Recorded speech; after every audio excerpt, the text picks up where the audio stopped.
Good afternoon. It is Wednesday, the 12th of April, 2023, just after 1 o'clock. Welcome to UK Column News. Your host today, Mike Robinson, myself, Brian Gerrish, and we're delighted to be joined by David Scott, bringing us Northern exposure from north of the border, and our very own nursing correspondent, Debi Evans. And we're also delighted to have a guest with us today. It's good to be back. Yes. But let's get straight on. And Joe Biden is in Belfast. Here he is arriving, getting off. He didn't trip on the stairs this time, so that was all good. But I just want to give a slight health warning for the next image because he and Rishi went tripping off into the night together. Creepy Joe. Arm in arm. Yes, they were very excited. Now, many people not calling him Creepy Joe for this particular visit. Many people calling him Provo Joe. Because, of course, Joe Biden isn't really here. Well, first of all, we should say he isn't really here for the peace process or the anniversary of the peace process. He's probably more likely here for the launch of his presidential campaign, and he wants to grab the Irish contingent, the Irish vote in the United States. But, of course, we should remember, if we go back a couple of years, the Mail published this article, picture of Joe Biden with Gerry Adams, an IRA chief who tried to kill an army officer emerges as former Sinn Féin president says he discussed a united Ireland. And this was the image which the Mail says emerged. Now, the lady in the middle there is Rita O'Hare, who was arrested in Northern Ireland in 1972 for the attempted murder of a British Army warrant officer. She was let out on bail for some reason and skipped off to Dublin. And then there were attempts to get her extradited back to Northern Ireland, but while she was in the Republic of Ireland, spent 3 years in Limerick prison for smuggling explosives on behalf of the IRA. So this was an active IRA member, which Joe very keen to put his arm around. I think we do understand his position there. David, have you got any thoughts briefly? Well, I think the good people of Northern Ireland have called it correctly in this. And I'd also point out that he's sitting there with Gerry Adams and all of the concern over the child abuse allegations circling around Sinn Féin and the Adams clan in particular doesn't seem to bother him. I think that's quite interesting. And of course, Gerry Adams and Sinn Féin are now putting forward a very progressive woke agenda. It's Brits out and immigrants in. It's not Ireland for the Irish anymore. Oh no, it's quite the reverse. It's internationalist. And it's the agenda that Joe also seems to be following in America. So it seems to be a meeting of minds, that one. Absolutely. Okay, then let's just move on to this. And GCHQ has a new leader, a great leader. Incoming director of GCHQ is Anne Keast Butler. She said, "I'm joining a world-class team of people from diverse backgrounds with a broad range of skills who share a singular focus on making our country safer, more secure, and more prosperous. I can't wait to start." Now, what's her background then? So she is currently serving as Deputy Director General of MI5. She's going to be the first woman to take up this post. She succeeds Jeremy Fleming, who announced that he was leaving the job in January, and she will take up the job in May. So she, as I say, was Deputy Director General of MI5. Prior to that, she spent 2 years on secondment from MI5 to GCHQ as Head of Counterterrorism and Serious Organised Crime. And then she was also helped to launch the National Cybersecurity Programme. So I believe this is the first female incoming director at GCHQ. And Jeremy Fleming did say that he was hoping very much that a female would get the job, and it looks like a female has. I just wanted to comment on the fact that she's going to make the UK more prosperous. So what does that mean? That we're going to use facilities of GCHQ to undermine fair competition worldwide in order to, give the UK a helping hand? Could be. David, yeah. I very much doubt GCHQ know anything about making the country more prosperous, but that's not what I wanted to comment. I was wondering if she could claim a greater level of diversity if she hadn't been to Merton College, Oxford. That seems to be rather standard for GCHQ, is it not? I think we need Alex to comment on that. But We take your point. we'll keep that question for when he comes back. Okay, let's move on then to the leaked documents, because this, of course, getting all kinds of coverage in the mainstream press. Very few of the leaked documents actually being published by the mainstream press for whatever reason. Yeah, the Daily Mail has covered. They've published a couple of them. Euractiv have published this one, and so on. So let's have a look and see what the Ukrainian response to this was. Perhaps unsurprising. Let's do a quick translation on this. Russia, and this is already an axiom, has dropped out of the global agenda, but sometimes she still tries to organize large-scale compromising campaigns through conditionally neutral sources. The leakage of documents about the alleged scenarios of Ukraine's counteroffensive or about assessments of the perspectives of the Middle East is a typical game of the Russians. So Ukrainian government very keen to blame it on the Russians. Well, what has the Russian response been? Well, here's Dmitry Peskov. He's saying, we don't have the slightest doubt about direct or indirect involvement of the United States and NATO in a conflict between Russia and Ukraine. Well, of course, it makes the whole story more complicated, but it cannot influence the final outcome of the special operation.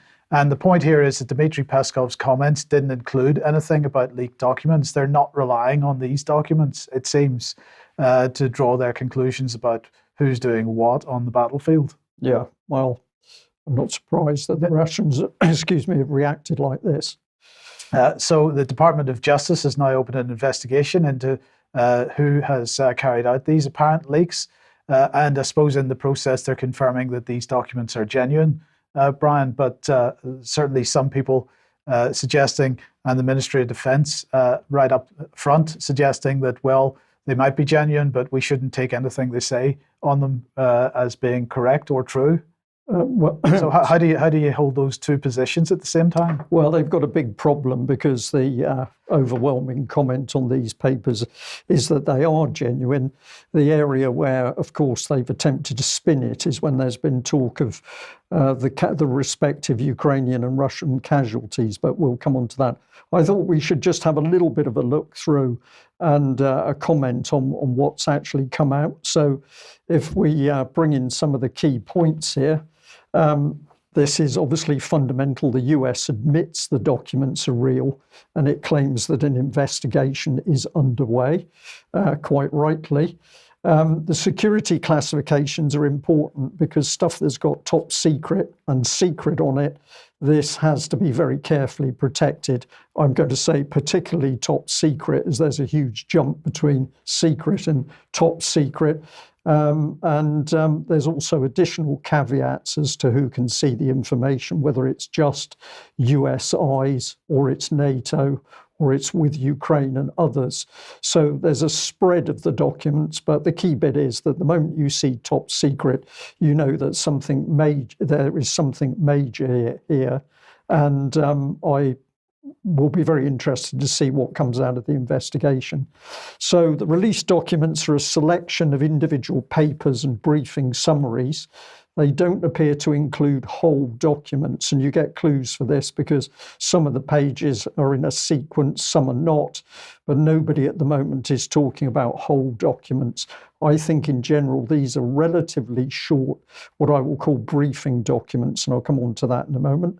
So if we try and have a little bit more of a look through, these briefing topics include this: Russia-Ukraine status of the conflict as of the 1st of March.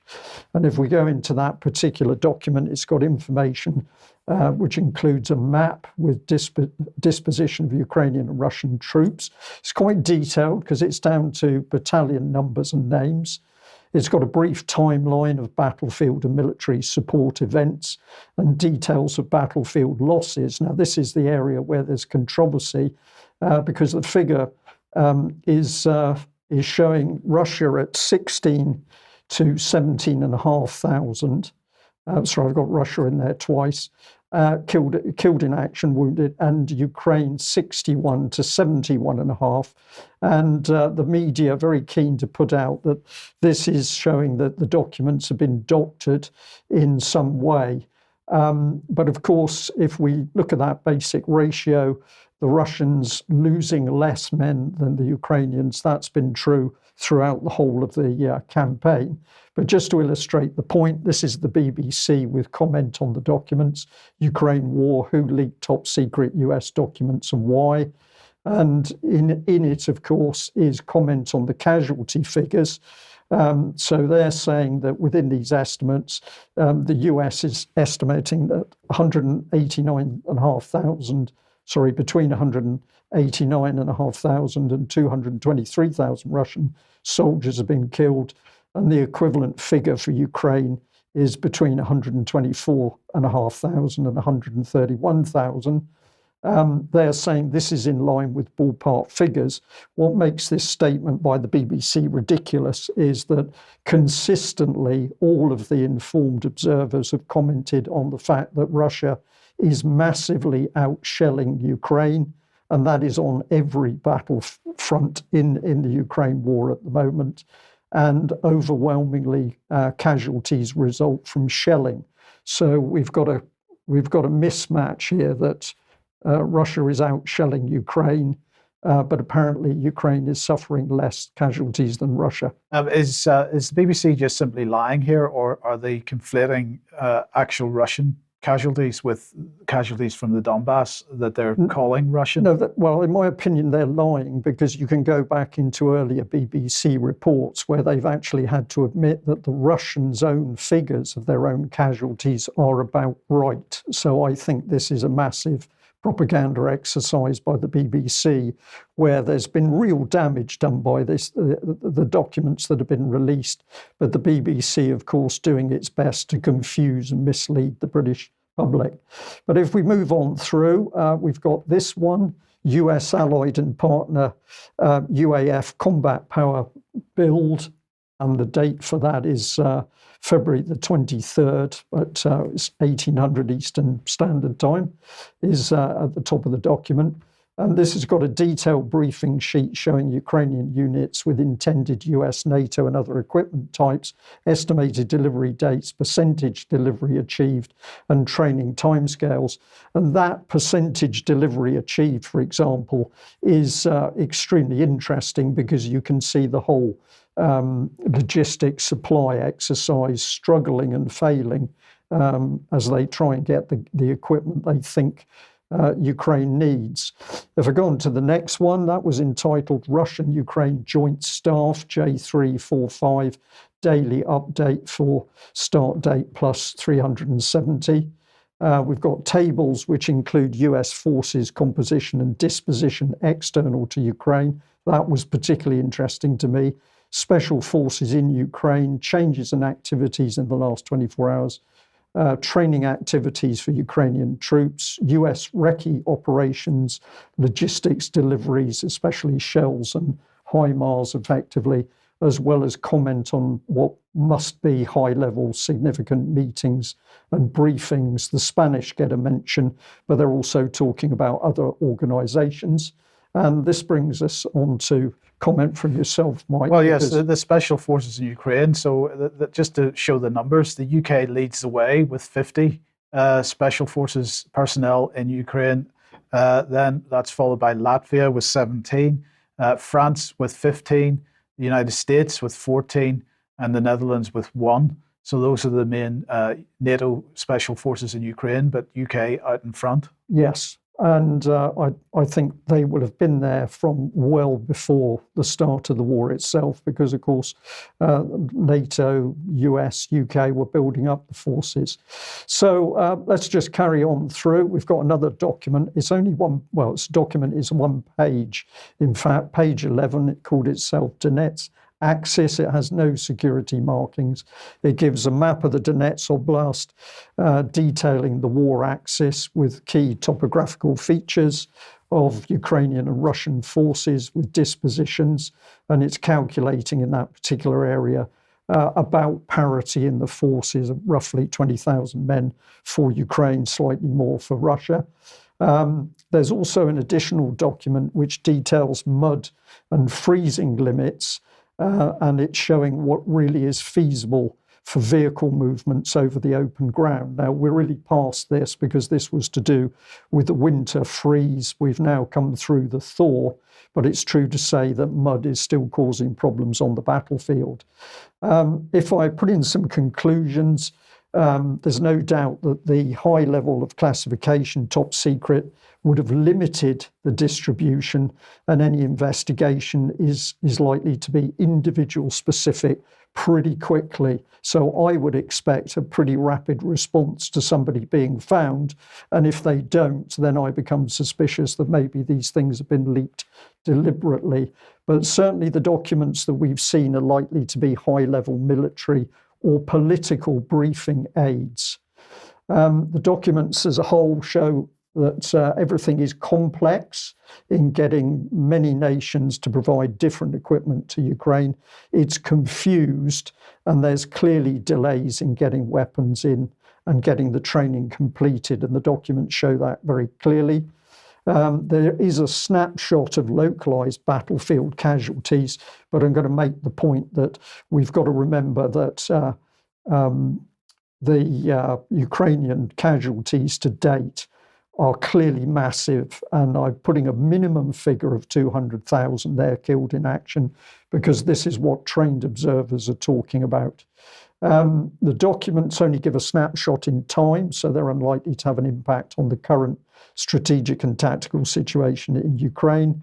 But what the documents do demonstrate very clearly is the provision of the US, UK, and military and intelligence advisors to Ukraine, coupled with a supply of weapons, training, intelligence, surveillance data, and the integrated disposition, movements, and operations of major US military assets, in particular aircraft carriers, but also the electronic warfare and the battlefield surveillance, manned aircraft, and drone surveillance assets in non-combat theatres. And what this demonstrates to me is the fact that the US, UK, and NATO are at war with Russia. This is not a war between Ukraine and Russia. This is a full-blown proxy war with the US, UK, and NATO involved. There's been some talk that this will affect the Ukrainian spring offensive, but if I just summarise the comment on screen at the moment, again, the trained, knowledgeable, qualified, independent commentators are very sceptical about the ability of Ukrainian forces to mount any significant counterattack due to the damage, the killed in action on the military, and the fact they've got this mismatch of armour and infantry fighting vehicles. They lack ammunition and missile defences, and there's nearly a complete lack of a Ukrainian air force. So the commentary overall is there may well be some attacks, but this is not going to be retaking major parts of Ukraine. And I'll just end on this one. There's also now reports of a CIA leak. Well, this is CIA operatives in Belarus, Russia, and Ukraine. I'm just taking this at face value, but the inference is that there is more to come out. And just to stress that on the battlefield, at the moment, there's reports that everything is stagnated. No, what's happening is major interactions along the whole line of contact. But at the moment, the Russians are staying put, waiting to see what the Ukrainians do. Bakhmut is still the main area of battle. And this excellent map by WED Union shows the scale of Bakhmut relative to the scale of other areas that the Russians have taken. And their policy at the moment is still to take Bakhmut piecemeal, which limits Russian casualties and is maximising Ukrainian casualties. And in the last few hours, there's been a major breakthrough again inside Bakhmut. The map has changed orientation, so it's laid on its side. But the report is the Russians have now taken the central train station, and they are able to start moving into softer areas of the city before they take the last reinforced position to the west of the city. So casualties horrific, and reports are of Ukrainian casualties up to 10,000 a month while this battle has been going on. And the Russians have now shown that they're prepared to use heavy weapons in the city in order to simply clear out the Ukrainian forces. So really bitter fighting, very brave actions on both sides, but it's not looking good for Ukraine at the moment. Indeed. Okay, let's come. Well, are we coming back to the UK? But certainly on this completely changed topic here, David. RuPaul's Drag Race icon Jinx Monsoon joins Doctor Who in major role. Where does this take us? Well, this is actually for Debi. Oh, is it? I'm going to give her an easy introduction that if anybody takes the trouble to look at UK media reports, whether it's the papers in UK or it's the BBC or it's other media channels, they will see that serious reports on what is happening around the globe, including the war in Ukraine, are intermixed with constant comments and articles about the trans agenda. So our switch here in the news may appear strange, but actually it's completely in line with reporting in Ukraine, in UK at the moment. So Debi, hand over to you. Hello, and thank you. First of all, thank you ever so much to everybody that's wished me well. I did have a head cold. Colds do still exist, but thank you very much, and I'm feeling a lot better. So yeah, I just wanted to highlight to parents really what they can expect to see on their screen. So now we've got Jinx Monsoon, who you can see on your screen, from the RuPaul Drag Race class, is going to be starring in Doctor Who, apparently in a significant role. So there we've got Doctor Who, and then we can go on to Barbie, because let's not forget Barbie. So Barbie's now going to feature a transgender actor. This is Harry Neff, and according to Harry, Barbie that Harry is portraying is going to be a doctor. So those are just two things I wanted to highlight for parents, but also, something that I thought was an April Fool, but I really hoped it was, but it isn't, was something that I saw online called the Trans Vengeance Activist Day, or the Trans Day of Vengeance. And you can see it there on your screen. Now, thankfully, this was cancelled because it was dated April the 1st. I thought, it's got to be an April Fool. But then I looked online, and I can see a lot of videos of very radical trans activists, some with holding guns, some quite threatening. And this event apparently was cancelled because they didn't believe they were going to be safe. But it was apparently going to be quite a radical protest, so something else. But then going from the sublime to the ridiculous, I noticed that the Pope has now become interested in talking to young people, especially about gender and identity. So there's this new series or this new program called The Pope Answers, made by a Hulu production. And you can see there that it's talking about young people from all over the world meeting with the Pope with the aim of conveying their main concerns of their generation, which happen to be all about gender and sexual identity and sexual training and everything. But do you know what? Don't take my word for it, because I've got a little clip. Have a look at this. Es que no soy la única que estoy nerviosa, o sea, todos aquí estamos nerviosos. Es todo el simbolismo que hay alrededor de él. Eres el capo de los capos, o sea, capo en el sentido del más alto de la pirámide, ¿no? El Big Boss. Cerca, ¿cuánto es cerca? Silencio, ustedes no se movieron. Son la piel de Judas, prepárese. Y el programa era que iban a hablar con el Papa. Es aburrido ponerse a hablar con un cura, usted. Pelota al centro, empieza el partido. ¿Usted tiene nómina? Si tiene móvil. ¿Sabe lo que es una persona no binaria? Si yo no fuera feminista, ¿sería mejor cristiana? El tema de la pederastia en la iglesia.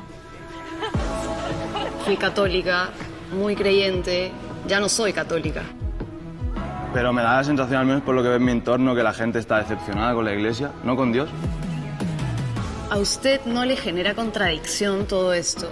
La coherencia es lo que más nos cuesta a los cristianos.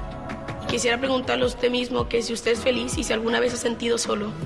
Existe el aborto. ¿Qué hacemos con estas mujeres nosotras en la iglesia, ¿no? Como institución? Y nunca he conocido a ninguna que se haya arrepentido de en la puerta del abortorio decir, voy a dar una oportunidad a esa vida. Yo aprendí mucho de ustedes, ¿eh? A mí me hizo mucho bien y les agradezco el bien que me han hecho.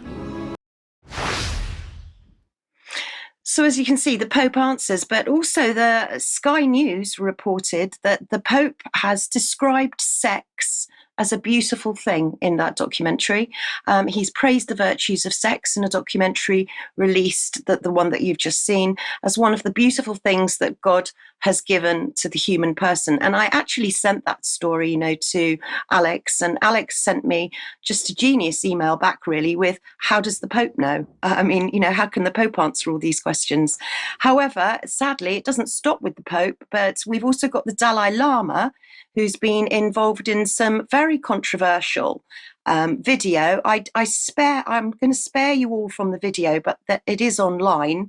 But he's apologized after this video emerged, showing a spiritual leader kissing a child on the lips and then asking him to suck his tongue at an event in northern India. And this isn't the first time that the Dalai Lama has said inappropriate things, but that's just to show you what's going on. I don't know if anybody's got any comments. Well, I think there's a silence in the studio, Debbie, because this stuff is coming in so hard and so fast, and clearly it's orchestrated. What's happening in UK is happening in the US, it's happening in Spain, it's happening in Italy. So whatever's driving this really unpleasant agenda seems to be above and beyond the nation state. But I think our relative silence says it all. Unless you'd like to comment, David, I'm watching your face. Well, just a couple of points. It's happening in New Zealand as well, as Posey Parker demonstrated when she went there, and she was met with a violent reaction.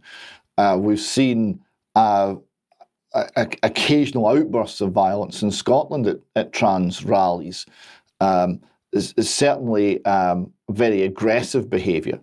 And this seems to be a major problem within the trans movement. There's a great deal of aggression, there's a great deal of rage and anger, much of it directed against women.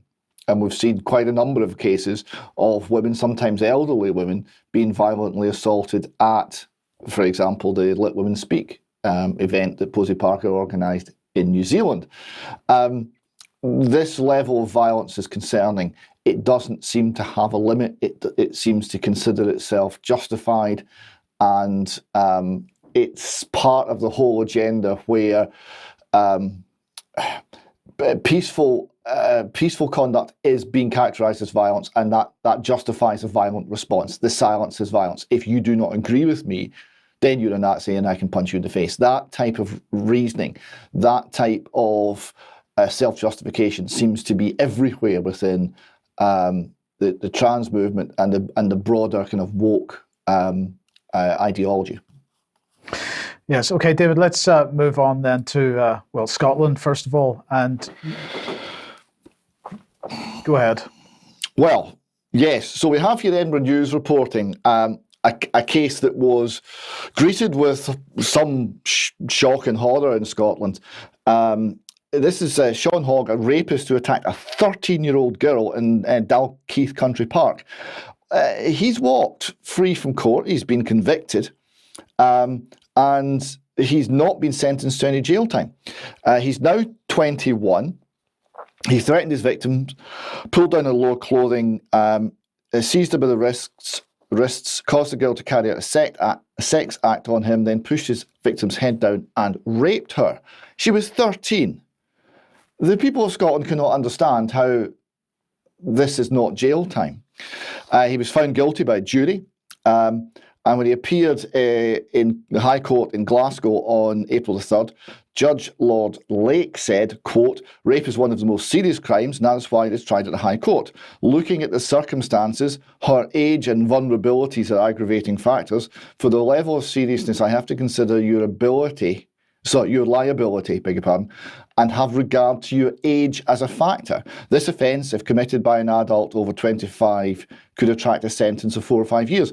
I don't consider that appropriate and don't intend to send you to prison. You're a first offender with no previous history of prison. You're 21, you were 17 at the time.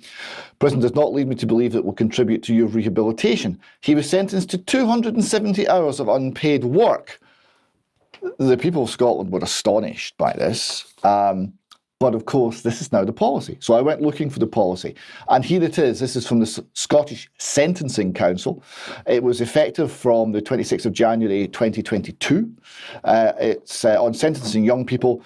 And it said this is, for the purpose of this guideline, a young person is someone who's under the age of 25 at the date of the plea of guilty or when finding of guilt is made against them. And it says the best interests of the young person should be considered at every case. So it's the perpetrator we're looking at here. And must be the primary consideration when the person is under 18 years of age, in accordance with the provisions of the UNCRC, the United Nations Conventions of the Rights of the Child. So if a 17-year-old beats up a granny, the primary, not a consideration, the primary consideration for sentencing that person must be the best interest of the perpetrator. That seems to be very odd, and it's pointing to UNCRC. So, of course, the UNCRC was in fact created, and then there was a large 3-volume guide to how to apply this, a handbook on the Convention of the Rights of the Child, implementation handbook on how to apply it to individual legal systems. And this was written by Peter Newell and his wife. Peter Newell pled guilty in 2018 on 2 charges of serious sexual assault and 3 charges of indecent assault of boys. He was jailed for 6 years and 8 months.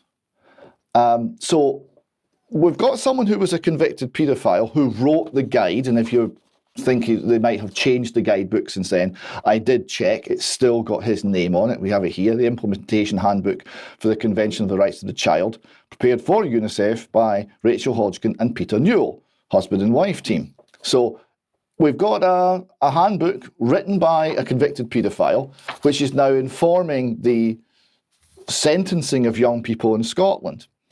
Now, what does it say? Well, it goes into some detail. It says that young people are less able to exercise good judgment, more vulnerable to negative influences, take more risks, maybe less able to think about what could happen. The culpability of a young person will therefore generally be lower than that of an older person who is to be sentenced for the same or similar offence. But the court shouldn't rely solely on age. So it goes on and guides them on how it should be doing the sentence. The sentence must reduce the likelihood of further offending, must be structured to enable the young person to comply with it. That's an odd one. Do we do this generally for sentencing? I don't think we do. We'll give the young person the opportunity to understand the consequences of their behaviour. We'll address the underlying causes of behaviour. We'll reduce the likelihood of the young person being stigmatised. We're going to protect the young person at all costs. Will assist in developing and maintaining positive relationships. So we see that because of the age, the whole emphasis has shifted to protecting the young person, despite what they've done. And this was a rape of a 13-year-old girl, but no, it's still concentrating on the victim and protecting him and treating him in this strange way.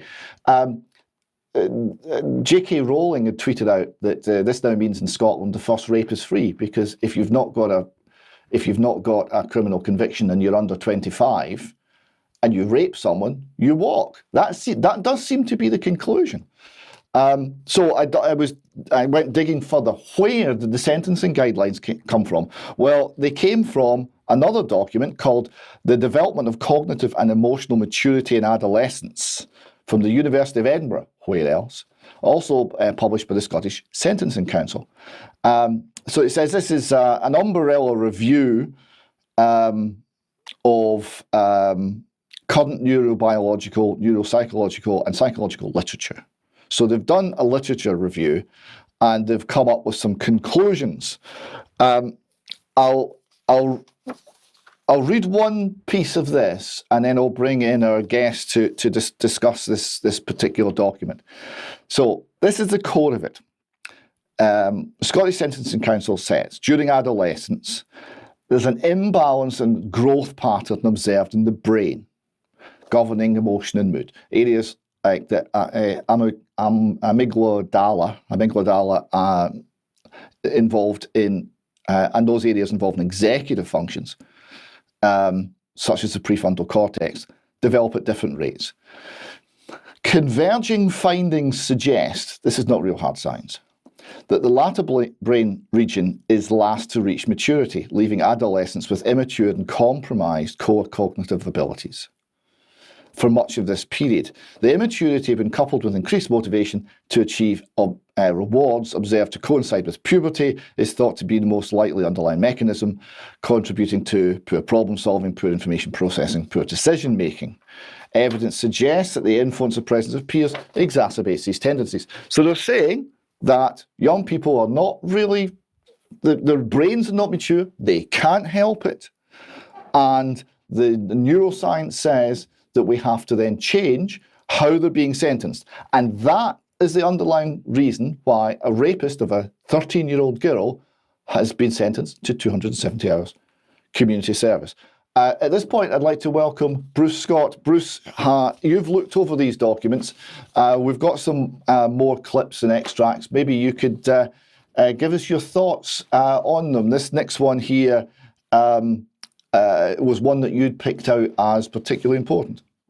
Yes. Well, the document in question, the lead author, Susanna Rook, 23 years ago, I worked with her at the State Hospital in Carstairs, the high security forensic psychiatric hospital. And it's interesting, 23 years has passed, and the same faith in the Shangri-La of neuroscience to solve human ills is still with us, because this document proves quite clearly that the Shangri-La of neuroscience is basically a mirage. Just a quote from that slide there.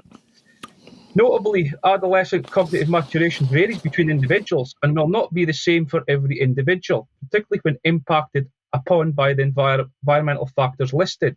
Thus, the nature of adolescent cognitive development is not a process that allows us to specify an exact age at which cognitive maturity is definitively reached at an individual level. While we do not therefore recommend the use of stringent age ranges in sentencing guidelines, it is, however, recommended that the brain's continued growth until late as 25 to 30 years of age and the resulting cognitive maturity is considered during the judicial process. But the problem is, as it points out throughout this document, the measurement of this is impossible to be individual to individual. If you go to slide 2, if you've got there, that's page 40 at the bottom. Have you got slide 2 there? Oh yes. There's a section on psychiatric disorders, and it says here, although ADHD is characterized by a deficit in attention, other changes to cognition, such as aggressive behavior, has been associated with this disorder. Aggressive behavior can be categorized into 2 types, blah, blah, blah. Impulsive aggressive was found to be a relatively common comorbidity in ADHD in children and adolescents. So what they're trying to say here is are children latent criminals of some kind if they have an attention disorder? Of course, they're identifying a lot of boys with ADHD these days. This is the idea of toxic masculinity being attacked here. But of course, it goes on saying here, however, much like the existing research on other psychiatric and neurodevelopmental disorders previously discussed, whether this is an aggressive behavior as a trait, state, or scar-related effect remains unknown. So it is, throughout this document, and it hints to other things going on in Scotland at the moment, I think. The Adverse Childhood Experiences movement, which went quite quiet in the last 3 years, because the head queen of that, Suzanne Siddiq, who is pushing for adverse childhood experiences monitoring and assessment in schools and other places, and young mothers and young mum hub units, etc., to identify at-risk people, creating basically customers. And this adverse childhood experience movement is highly unscientific, and if you go to slide 3, the summary of this document. Yeah.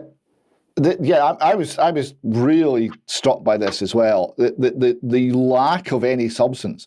It reads, although the field of neuroimaging is now moving to a more robust statistical format of discovery and replication in open science, in the past it has been blighted by small sample sizes, heterogeneity in terms of methodologically, analytically, and recruitment-wise, and a failure to replicate. The lack of convergence in findings reflects critical theoretical methodology and analytical issues within the field that need to be addressed if our understanding of the association between pubertal and functional neural development is to be improved.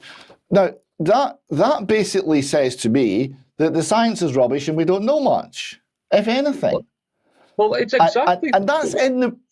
And that's in the report that overthrew everything we've known about offending, about criminal behaviour, and about running a society for hundreds of years, and it's all been abandoned because of this. I found it astonishing. What's interesting about the report, there is no mention of morals or the idea of right and wrong. They're making huge jumps in assumptions about executive function, emotionality, and aggressivity, and ADHD, etc. They're trying to attempt equate that with committing a crime of murder or a rape, and that's wholly inappropriate, because young children know right from wrong. They know when they've done something wrong. They know when they've done something bad. And so, and they're constantly harping on in this document about the dangers of environment, the dangers of stressful and trauma that makes these people become criminals. There's never any mention of the harmful sex education in schools and exposure to this sort of stuff. This has not been considered by the Scottish Government as a harmful trigger. But when you sent me this document, David, the first thing that came to my mind was the book by Christopher Story, the European Union Collective Enemy of its Member States.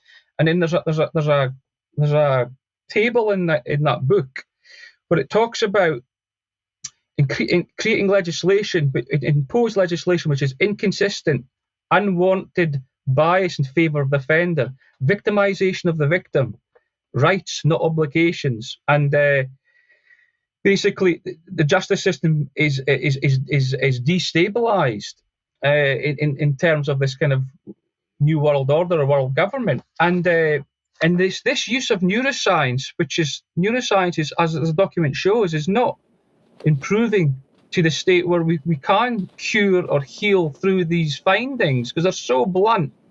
But the only way they can be used is in a transhumanist, in a biosecurity fashion. People like Michel Foucault and the philosophers Herbert Dreyfus, for example.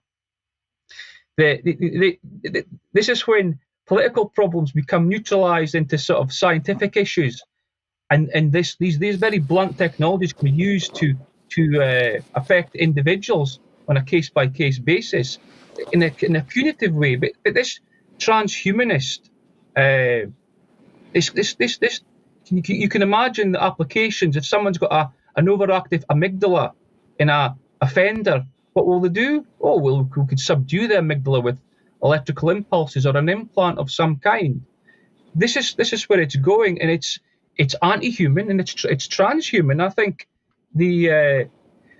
it's disingenuous, this document, this sort of harping on about neuroscience, and it's quite clear. Yeah, if we just go to the final slide on this, on the main conclusions they reached. So without really there being anything substantial, they concluded that they have to ensure the adolescent's ability to engage in the process and their fitness to plead. So that's suggesting that adolescents are basically imbecilic, or could be. Considering an adolescent's culpability relative to their cognitive maturity and linkability during sentencing. So this produces the kind of bizarre sentencing we've just seen. And consider sentencing decisions with with reference to the potential to expose an individual to additional contextual and behavioural factors which may inhibit or disrupt typical cognitive development. So up until 25 or 30, you have this almost get out of jail free card. And it does undermine, as you pointed out there quite correctly, Bruce, confidence and reliability in the system. The entire criminal justice system becomes a mystery that produces bizarre and counterintuitive results, as the one we've just been discussing. Thank you very much for that, Bruce. We'll come back to this in extra time, and hopefully you can join us for that. Thank you. Brilliant. Thank you very much, David and Bruce. Okay, let's move on then. If you like what the UK Column does, you'd like to support us, please head over to community.ukcolumn.org. There are options to help us out there. Remember, we are putting up our membership fees at the beginning of May, and but if you get in now, then you will stay on the current rate, so please join us if you can. You can pick something up at the UK Column shop, but please do share any material you find on the various platforms, especially from ukcolumn.org or ukcolumnextracts.co.uk. Excellent. Debi, would you like to say a few words about your blog? I would indeed. Thank you. Yes, please do go and have a look at my blog, because anything that we've covered or we can't cover in the news, I try to pop in, and it's normally covering all health stuff. And there's plenty more jabs to come, folks. So if you want to see what's coming down the line in the UK, especially, then do check out my blog. Excellent. Do you want me to carry on with the NHS? No, we've a few more things to cover. Let's just pop this on screen. So it's another reminder about the streamed AV event on the 23rd of April, which is being facilitated obviously by UK Column.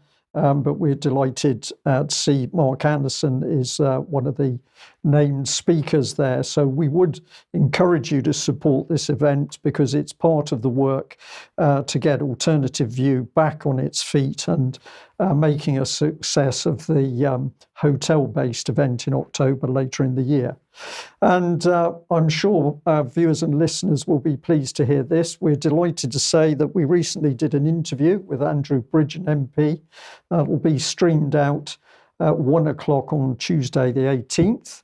And I've got to say, really interesting interview, and Andrew Bridgen standing up to be counted as he talked about his experiences following speaking out on matters to do with COVID-19 and vaccinations.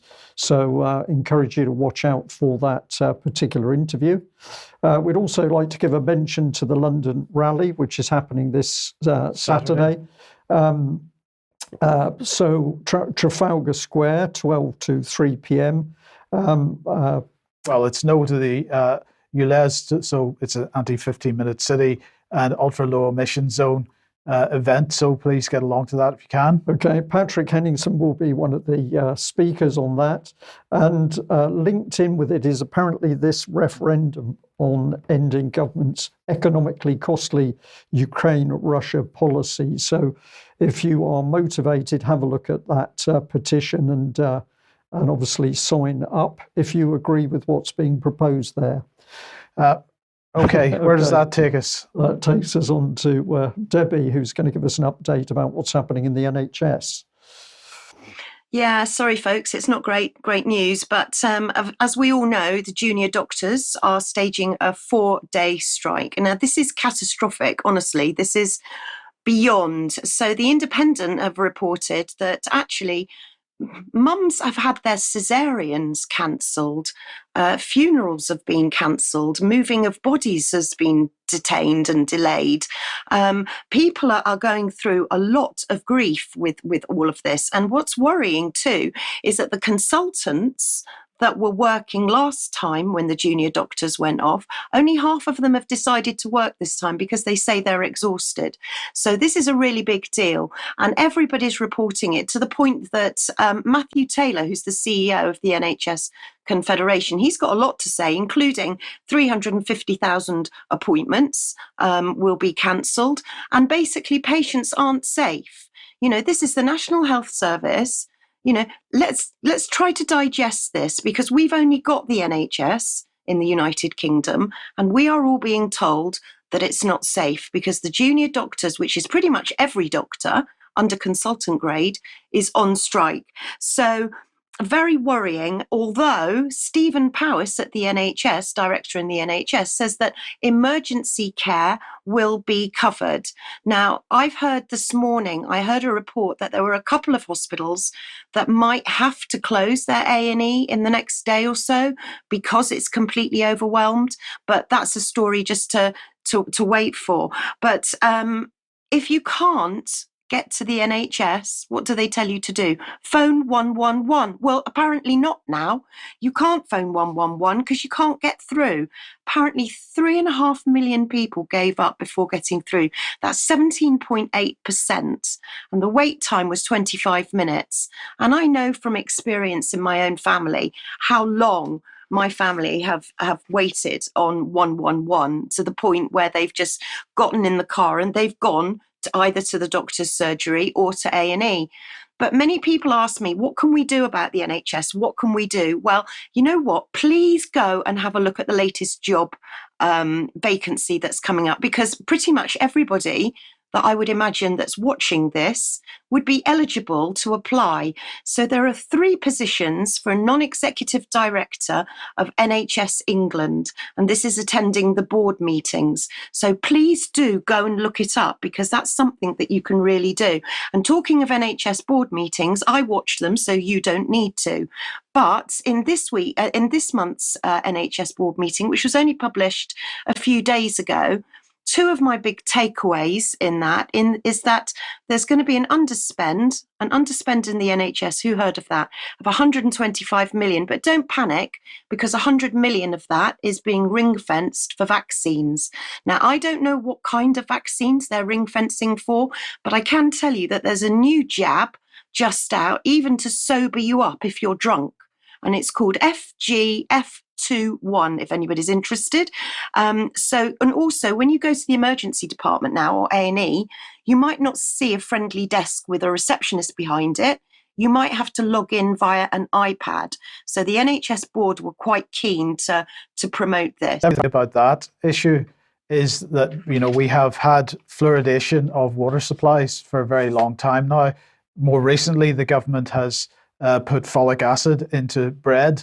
So this idea of mass medication of the population through things that we buy off the supermarket shelves or we take out of our taps is something that we have, or at least very few of us, have in any way resisted. And of course, if it becomes normalized, then this is the inevitable outcome. Exactly, Mike. Couldn't put it better myself.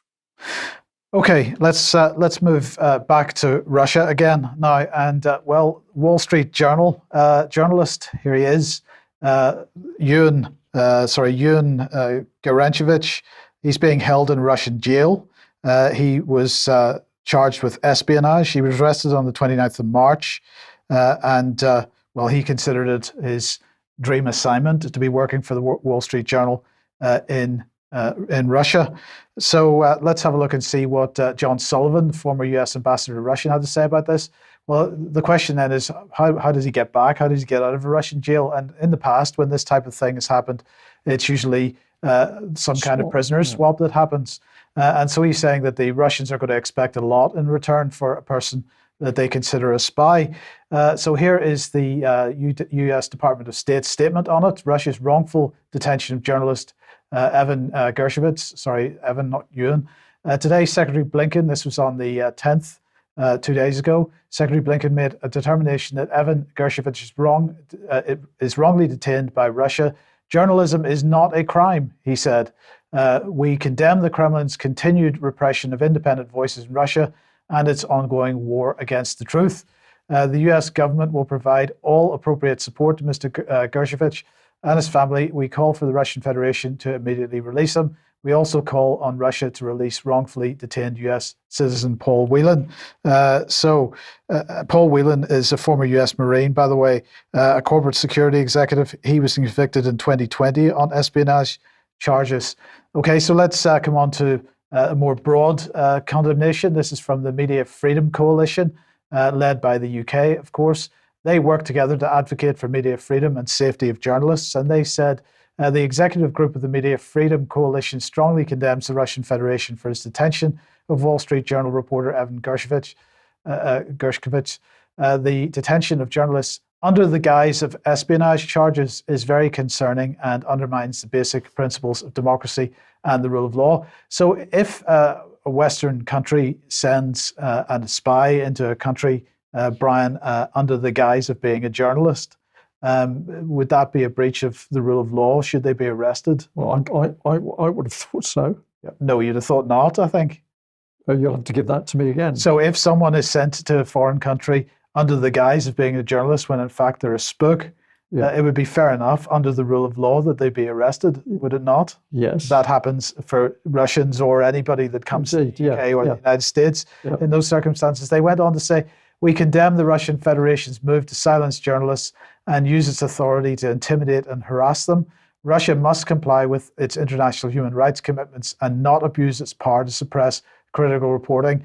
And again, the hypocrisy, that I'm sure everybody understands the multiple degrees of hypocrisy in all this, but I'm just going to say Julian Assange, once again, if the US and the UK are going to continue to keep this man in prison without any kind of judicial process, in the sense that at this point he's still on remand with a view to being extradited, and in the meantime we basically condemn other nations for arresting people that are being described as journalists when we don't actually know, and it wouldn't be the first time that Western countries have deployed people under the umbrella of a press card in order to spy. Now, I don't know, I can't confirm this, but I have heard that he was there looking particularly at the Wagner Group, and so we'll see if anything comes out on that. Weapons facilities, from what I have read. Right.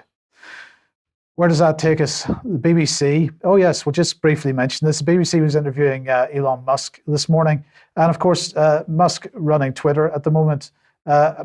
Twitter has been labelling the BBC as government-funded media on the Twitter website for quite some time now. This is apparently, David, you'll be glad to know, this is being changed now to publicly funded media. Publicly funded, government funded. Well, yeah. So what do you think? Does that mean we don't have to pay the license fee anymore? If it's only publicly funded? Publicly funded would be, if it's nothing to do with the government, then there's no coercion. So you've got a choice, yeah? No, maybe not. No, maybe not. Okay, let's stick with Russia then for a second, and the Russian economy. Yeah, I wanted to just have a look at just how it's doing. So this is the World Economic Forum, thanks to them for this very nice chart that shows Russian exports. You see how much petroleum, oils and crude and gas accounts for. This sort of a brown section in the middle is all of that. So it's a huge proportion, well more than a third of their total exports. So very resource rich, but very dependent on exporting and selling those resources to generate income. We'll go here to the Russian crude oil tracker. So this goes back to 2021, and this is where the Russian crude oil experts were going. And we see that the EU seaborne exports, pipeline exports, and the rest of Europe together, that accounted for more than half of all Russian crude oil exports went one way or another to Europe. Now, of course, there's now a prohibition on that. They've been sanctioned, and Europe, and we'll see how effective this has been, Europe's not taking Russian crude oil exports. So what actually happened to Russian crude oil production? Because you'll appreciate that you can't just turn an oil well off and on. If you actually close it down, it can be very difficult to actually get the flow restarted. There are major infrastructure problems that you build in when you actually shut down an oil well. It's not just a tap you can turn on and off. Well, if we look at the chart here of Russian crude oil production, well, you see it dropped, by 25% or so in 2020 during the great COVID scare, and it took 2 years to almost recover. So that illustrates the difficulty of turning the supply on and off. It took 2 years to almost recover, and then it dropped again at the start of the Ukraine war. But it's recovered quite quickly, and it's sitting here at just under 10,500. Well, that's 1,000 barrels a day. So about 10.5 million barrels a day currently, as opposed to 11 million before. So it's, despite all of the turmoil, both COVID and the war, they're keeping production roughly where it was. If we look at crude oil leaving Russian ports, we see another interesting feature of this. It's actually gone up. The pink line here is 21, the blue line is 22, and the red line is 23. So the amount of oil that's been exported by sea has gone up very significantly. This is because the pipelines, particularly to Europe, are not being used. A quick shot of this gives you an idea of where the pipelines are and the major ports that are being used to export oil through the Black Sea, through the Baltic. And import oil into, amongst other places, Rotterdam. So if we look, that last chart was again from 21. If we look at the situation where the crude oil's been landed by ship, over time, this chart here runs from 21 through to 23, you see all the blue bars, which are the various parts of Europe, they start to decline once the war starts, and they decline very sharply. And basically, crude oil exports to Europe have almost ceased now. But the red section has expanded to fill the gap. The red section is non-EU, non-G7. That primarily means India and China, but some other nations as well. So Russia's been very successful in maintaining the export volume. Maybe not quite getting the cash for it that we would like, but maintaining the export volume and finding new customers for all the oil that they used to sell to Europe. So we see here EnergyNow.com reporting on this. Russia's to sell over 80% of its oil to friendly countries. This is Deputy Prime Minister Alexander Novak stating this. That these countries will also receive 75% of the refined oil products. So we are no longer a friendly country in the Russian view. And this is also undermining the position of the dollar, because it's the petrodollar and it's all tied up with oil sales. So we see oilprice.com reporting that China and Russia are looking to challenge the petrodollar. The US dollar has been the currency of choice, the mandated currency for oil trade since the 70s. The yuan's making small inroads into that, 2.7% of the market, but there's a movement for China and Russia now to find other ways, because they're trading directly. There's a lot of oil coming out of Russia. It's going to China. Dollars are no good to Russia. They're looking at other ways of trading this. This is going to have a huge effect on security and the stability of the dollar. We've got another little clip here, a little article from Wall Street Journal to say that Japan, a US ally, they're actually buying, albeit a small amount of Russian oil. They're buying Russian oil and above the price cap. There's a price cap being imposed, $60 a barrel, compared to about $80 a barrel that oil is trading for globally. But the Japanese got permission from the Americans to buy it at a higher rate because they needed the oil. So that's quite an interesting one. Now, the Russians are not being able to sell the oil to Europe. European countries are relatively stable, cash rich, relatively, well, they're able to pay. They're good customers. They're having to find other customers. Not all of those customers are quite as good. So here we see the Indian Express, journalism of courage, by the way, say the first consignment of Russian crude oil is to arrive in Pakistan next month. But there's a trust deficit. Moscow's demand to import just a single cargo to see if they get paid to bridge the trust deficit. So you see, they are having to deal with people they would rather not be dealing with. They are being pushed into less advantageous positions, but they're still managing to ship the oil.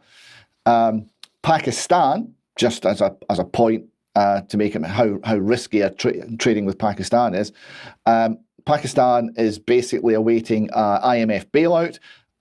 Their foreign exchange reserves fell to a critically low level. They've risen a bit, but they're waiting for a $1.1 billion tranche of money from the IMF, and their ability to pay is in doubt. Somewhat in contrast, India's crude oil is now up to 1.6 million barrels a day imported from Russia, higher than their imports from Iraq and Saudi. So rather than at the start of the war, Russia was supplying 1% of India's oil, now it's 35%. So, thoughts on this? Firstly, there has been an effect on Russian exports. They can't export via pipelines to Europe, the most important export, which is crude oil, anymore. They've had to find secondary sources, not quite as good. This means that the oil's having to go by sea.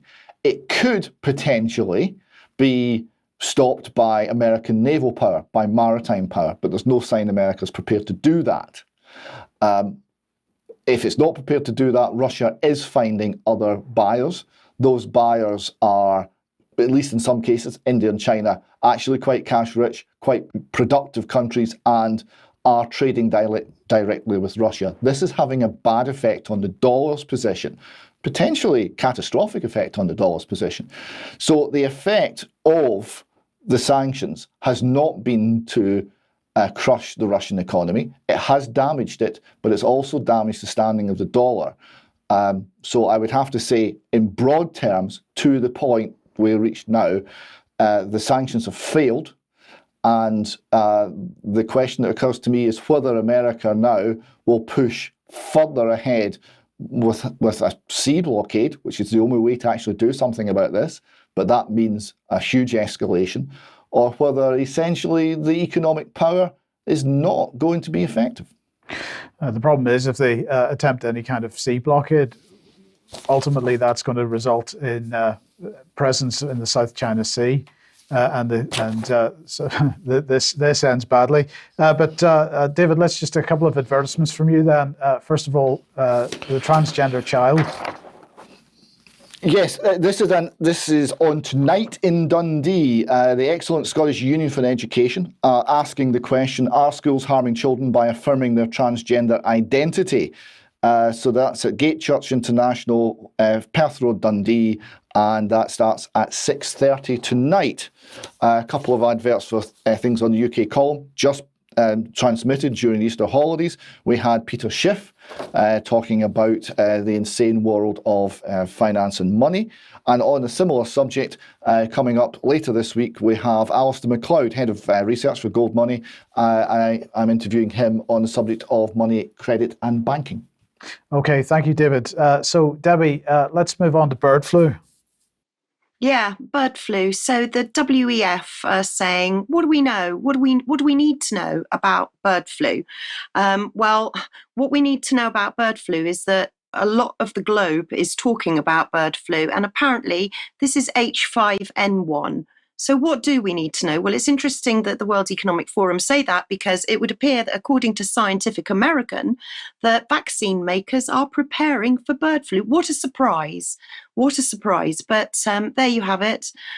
People are saying that, experts in fact are saying that bird flu is not a problem, but we're going to get a vaccine anyway. Here in the UK, we seem to be ramping down a little bit. Is there such a term as ramping down? We seem to be we're letting birds out. It's rumoured that from next Tuesday, birds will be allowed out again. However, that being said, the UK HSA is still saying that we're at level 3, so that we're basically, there is a risk. They're looking at mammalian transmission because they've seen it in jumping species. They call it jumping species when it goes to seals and foxes and dogs. It's been found in a dog. So, you know, when you just get a hunch that avian flu, there's something brewing. And indeed, you know, when you look at what the agricultural world is saying, they're almost saying that we've got to live with it. This is the new normal, apparently. Dr. Jill, I'm not even going to try and pronounce it. Well, I will try. Nezvorsky, an independent poultry veterinarian, said the poultry industry is moving into a new normal, which includes living with high path avian flu. So despite that, though, France, they're jumping on the bandwagon pretty quick. First out of the blocks, for buying up an avian flu influenza vaccine. So they're going to start their vaccination drill for avian flu this winter. And in Japan, avian flu is so bad. It's terrible. They've killed so many birds, over 17 million, that they've actually run out of land to bury them. And I've just heard in the last couple of hours, because, we're talking about H5N1 here, but there are other strains of avian influenza or bird flu. And there's one that's called H3N8, which has killed a human in China in the last couple of hours. So this is in the background. And I'm hearing that if we're going to be heading for another pandemic or more lockdowns, it could be to do with avian flu. And the final thing that I just wanted to highlight was that it would appear that researchers are preparing for SARS-CoV-3. So I'll just leave that with you. It says, for the first time, an international research alliance has observed the RNA folding structures of the SARS-CoV-2 genome with which the virus controls the infection process. So obviously, experts looking at SARS-CoV-3. Okay, thank you for that, Debbie. And we'll just end with a bit of news of exercises, military exercises. So, of course, the big story over the last few days was the Chinese military exercises around Taiwan. So the People's Liberation Army have wrapped up the security patrol around Taiwan and joint sword exercise, according to the Chinese government. So that's good news. They deployed an aircraft carrier. Brian, I don't know what you think of that particular aircraft carrier. Well, you have to say that not as capable as the latest American aircraft carriers, but the Chinese are developing very, very quickly. And there is respect for them even by the American military pilots. So, yep, okay. In the meantime, in the Philippines, US troops have been holding they are at the moment holding their largest ever exercise. The Philippines getting a bit nervous about it, however, because Ferdinand Marcos Jr. Felt the need to make the point that they will not allow their bases to be used for any offensive actions. This is only aimed at helping the Philippines wherever we need or whenever we need help. If no one is attacking us, the Chinese, need not worry because we'll not fight them. And finally, just to let everybody know, the latest nuclear command and control exercise taking place. US Stratcom announced this on a couple of days ago. They are saying that this is their annual nuclear command and control exercise. It's called Global Thunder. So that involves personnel throughout the strategic enterprise, including US Stratcom components and subordinate units. And it also includes the United Kingdom personnel who will integrate into senior leadership teams and work across a broad spectrum of areas, offering policy support and operational insight. What does that mean? No mention of diversity there, Mike, so I'm pretty disappointed at that. Yeah. It's an exercise which is being hyped up in the present circumstances of the war in Ukraine, but these things are normal. They've gone on for many years. So this is hype. Yes. Okay. We need to leave it there. I think we should.